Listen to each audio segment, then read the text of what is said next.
Dois dedos de conversa. Todos os dias. Dois dedos de conversa. Uma rúbrica de João Figueiras e convidados. Na Alvor FM. Volta e meia, convidamos o professor Virgílio Machado para colaborar connosco aqui nos Dois Dedos de Conversa. O tema de hoje vai ser a geopolítica da energia na demissão do governo. Bom dia. Este tema é um tema que anda aí à baila, como se costuma dizer. O que é que se poderá falar sobre um tema tão polémico? Bem, a energia vai ser o nosso grande cavalo de batalha nos próximos tempos, não é? Porque a sociedade é muito consumidora de energia, cada vez mais, não é? As baterias elétricas, enfim, o famoso lítio, não é? O famoso lítio para as baterias elétricas dos telemóveis e dos carros. E nós não temos ideia, João, mas de facto hoje a energia que nós consumimos é muito, muito superior àquilo que a geração anterior consumia. E portanto nós temos que ter mais matérias-primas e fontes de energia para essa satisfação. Exato. E existe, portanto, uma competição geopolítica entre vários países do mundo, não é? A começar pela China, os Estados Unidos, a Europa, na obtenção de materiais raros. E geralmente são as maiores potências que disputam esses jazigos, não é?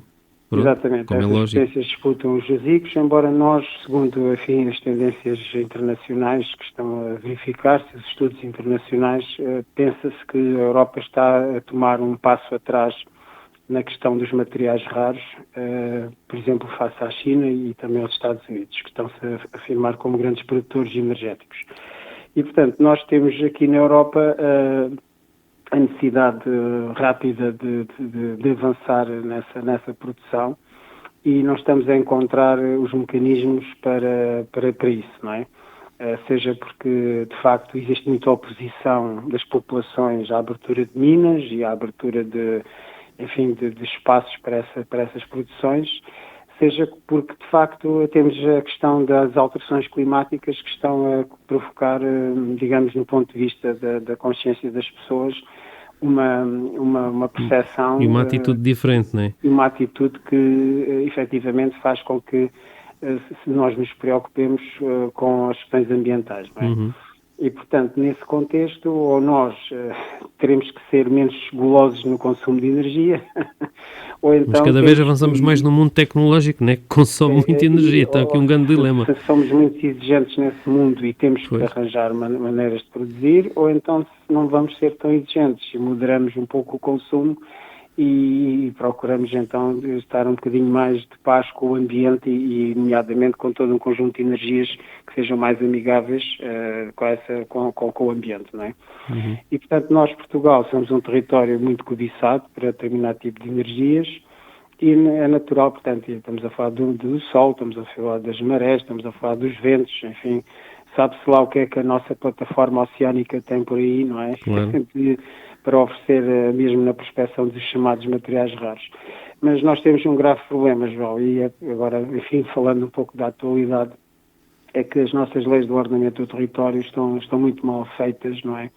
Em relação à permissão e à permeabilidade com poderosos interesses privados. Ou seja, nós temos uma grande facilidade em alterar os planos de ordenamento do território à luz de determinadas medidas, determinadas conveniências, e, portanto, isso tem a ver um bocadinho com uma questão cultural também, não é? Nós, falando da identidade portuguesa, nós temos uma bandeira que é composta por o vermelho e o amarelo na sua preeminência, não duas cores que ressaltam. E essas duas cores são cores de energia, de vitalidade, de movimento. O verde é um pouco mais da paisagem, não é? Uhum. Mas nós somos muito propensos, por uma questão cultural, a transformar o território, a ver nele uma mercadoria, a ver nele um objeto de venda para o estrangeiro, e nomeadamente através do turismo. E depois isso também traz para nós umas certas implicações quanto à questão da qualidade de vida, da estabilidade ambiental, e os planos, como são muito facilmente alterados, dão origem a que sucessivos processos de crime possam ser ocorridos por causa de interesses privados que aparecem nessas alterações, e temos tido, enfim, ao longo do tempo, sempre situações, não é, relacionadas com investimentos imobiliários, turísticos, e agora com a história da energia, da geopolítica da energia, em que de facto o que se verifica é que decisões que são importantes num contexto nacional vêm-se presas por uma certa falta de estratégia clara do ponto de vista geopolítico europeu e que de alguma maneira também influenciam decisões rápidas que têm que ser tomadas pelos nossos governantes e eles não têm infraestrutura para o fazer. Então o caminho para a permeabilidade com os interesses privados é muito grande e depois temos esta situação, não é? Começa primeiro com o imobiliário e com o turismo e depois vai a energia e passa por vários governos, sem que se esteja, obviamente, a censurar os partidos A aos partidos B. Claro que quem está mais tempo no poder acaba por ter mais responsabilidades, claro. É lógico. Mas, portanto, é isso, é essa a perspectiva que eu tenho sobre os assuntos do momento, não é? Mas é o João, que é o jornalista, que pergunta coisas. Que eu já, se calhar, falei demais, não é? Foram muitos temas. Aposta-se muito na mobilidade elétrica, e a mobilidade elétrica efetivamente precisa das tais baterias de lítio. Temos exatamente. Agora há uma outra questão. Há quem diga que a exploração do lítio aumenta muito a pegada ecológica, quer dizer, por um lado tenta-se acabar com os carros com combustão interna, né, que são causadores de uma certa porcentagem de poluição. Por outro lado, a própria exploração das baterias do lítio também, quer dizer, aqui estamos às vezes um bocadinho num dilema, mas pronto, nós sabemos que o futuro vai ser os carros elétricos, ou a hidrogénio, embora esteja ainda numa perspectiva mais longínqua, não é? Porque isto aqui depois passa muito por interesses e por lobbies, e as coisas funcionam assim, não é? Para o bem e para o mal. Basicamente. Pois eu penso que sim, eu penso que essa sua leitura é correta. De facto, a questão da eletricidade e dos impulsos magnéticos são as novas conquistas da tecnologia, exatamente com o objetivo de diminuir o impacto físico de determinado tipo de produções, não é? Nomeadamente a questão dos combustíveis tradicionais, dos fósseis. Dos fósseis, não é? Exatamente. E, portanto, isso vai... O que seria talvez desejável é que houvesse, se calhar, mesmo a nível local, cada município tivesse uma certa estratégia, digamos, relacionada com a energia, que fosse enquadrada num plano nacional, de forma a que nada disto, que nós tivéssemos que caminhar para um determinado tipo de objetivo, em que, de alguma maneira, alguma reforma do poder, digamos, dos poderes governativos, e digamos, quando se fala na questão da justiça, que é sempre uma questão que aparece aqui depois focalizada nestas questões das corrupções, etc., que a justiça tivesse um papel, digamos, mais ativo e menos moroso. Preventivo, menos moroso. Pois. E certamente informado, porque eu acho que o grande problema da nossa sociedade é não estarmos muito informados também sobre aquilo qual é o roteiro que vamos fazer, não é? E qual é a percentagem do nosso território que deve-se destinar a essas questões relacionadas com a produção de energia e aquela outra que deve ser, por exemplo, mais preservada e orientada para outro tipo de utilizações, não é?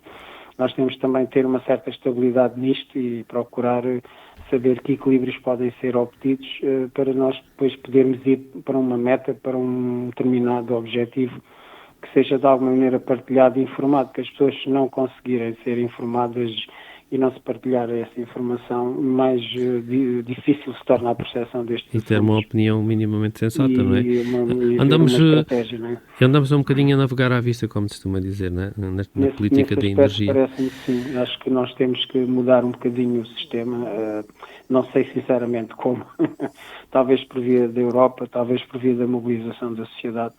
Mas temos que ter, de facto, noção de que o território é a nossa principal valência, sobre ele queremos viver, queremos respirar e queremos, enfim... Deixar uma herança aos nossos filhos, aos nossos netos, não é? As coisas minimamente aceitável.